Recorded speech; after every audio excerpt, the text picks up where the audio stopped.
Hey adventurers, so today is going to be another book review. This is going to be for Fires of Heaven by Robert Jordan. This is book 5 of The Wheel of Time.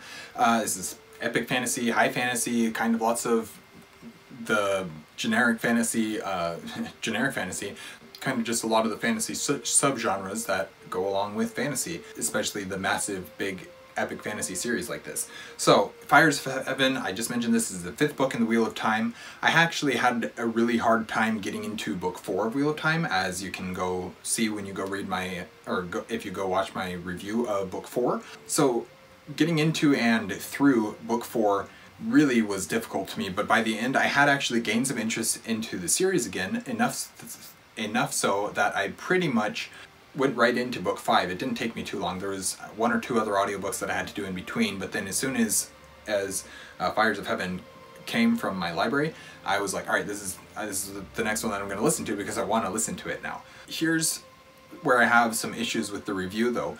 Because I read books 4, 5, and then 6 as well, really closely together, and that was several months ago now, my memory has kind of forgotten which events take place in which books a little bit. It's just a little bit cloudy for me. I have gone and read plot summaries and stuff like that for the books, and so it's cleared up a little bit, and I remember mostly remembering which events take place in which books.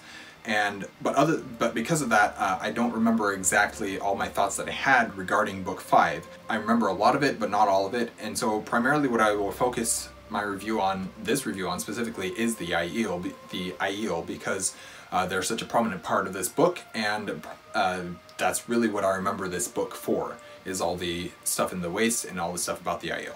So before I get into the rest of my review here though, I just quickly like to say, if you're liking what you're seeing from an Erudite adventurer, we'd really appreciate it if you would like, comment, and subscribe.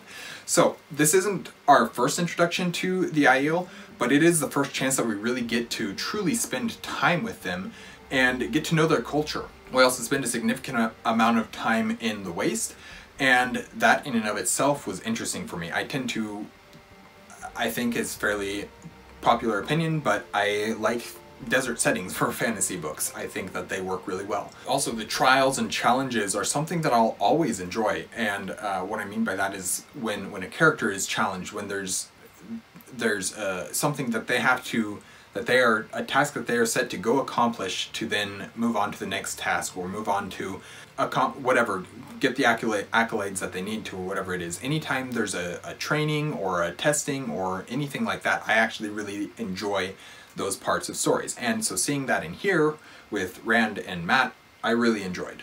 Seeing what Rand and Matt had to go through also was really good in my opinion. And then seeing Rand start to truly step into his role as the Kara Karn and his understanding of what that meant, even if he does not fully understand Aiel customs, I thought that it was all fairly well done. I still don't love the chapters that are from our female characters. I think that they're still fairly annoying characters, but I definitely think that there's been a vast improvement since book 4 for them. I think book 4 kind of, that was my struggle with book 4, was anytime one of their chapters came on, I did not want to continue with the book. I wanted to skip their chapters, and I think you could severely trim or edit those chapters, or cut them entirely maybe, and have a better story, a better book, a better paced book, a more engaging book, all that kind of stuff. Book 5 was a vast improvement on the issues that I had. They were still there, but it was a vast improvement, and I'll take improvement. That's good. I'm happy to have improvement.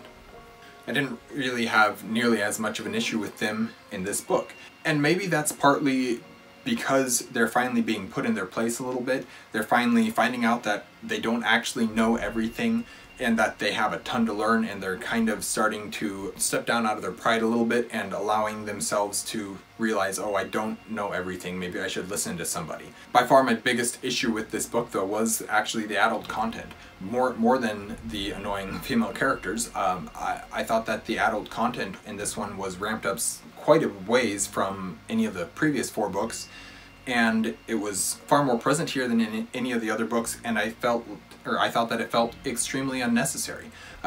It still wasn't as prominent or graphic as I have seen in other books, or series, but definitely more than I care to see, and it really actually took my enjoyment down in this book rather than helped my enjoyment go up, which it rarely, if ever, does that. Helps me to enjoy a book more. Yeah, is really my biggest issue with this book. The other major issue though that I had was that this book basically completely lacked Perrin. There was basically no Perrin storyline in this book, and I don't remember if he wasn't in it completely at all, or if I just don't remember it. And that to me is sad, because Perrin, for the most part, has been one of my favorite characters. His chapters are the ones that I end up looking forward to in a lot of ways. Fail annoys me, but the rest of his story I think is really interesting, especially all the Wolf Brother stuff and seeing that whole side of the magic of the world. That's really interesting to me, and I want to explore that more and see more about how all that works. Unfortunately, we didn't get any of that in book 5, or if we did, it was very, very little amounts, enough that my memory tells me no, Perrin wasn't in this book at all. But there was one brilliant, terrible event that happened. Terrible for the world, but brilliant for the storytelling. And of course, those of you who have read this book know exactly what I'm talking about here, but I was still a little bit shocked by this sequence, a little bit pleased by it, obviously, as well, because it's what I feel like this series needs to have been doing since day one, and it hasn't. I really like book 1, but all the other books have not really had stakes in the same way, and I really appreciated seeing that happen in this book. But I also know that things aren't always as they seem. I just don't know how I will feel about the future resolution of this story arc, and I'm excited to see it. I'm excited to see how Jordan does it, but I don't know how well. I don't know if this is if this will be one of the times that I like that storyline happening. Overall, though, this book took several steps in the right direction, and I actually enjoyed it.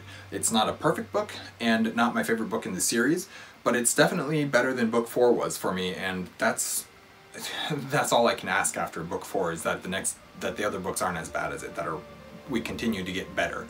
I feel like that's kind of a theme for Wheel of Time with me, whether it's the books or the TV show, because I don't love it, but it's continually improving, and or trying to improve at the very least, and I think that's good. If a series is working towards improvement, taking steps in the right direction, I don't have to love the series, but I can appreciate, and that's really all that I ask for from a series, is that it takes those steps in the right direction. So that is my review for The Fires of Heaven, Book 5 of The Wheel of Time. Thank you guys for watching an Erudite adventure. We're posting a lot of videos at the moment, so we will see you guys again soon. Stay warm.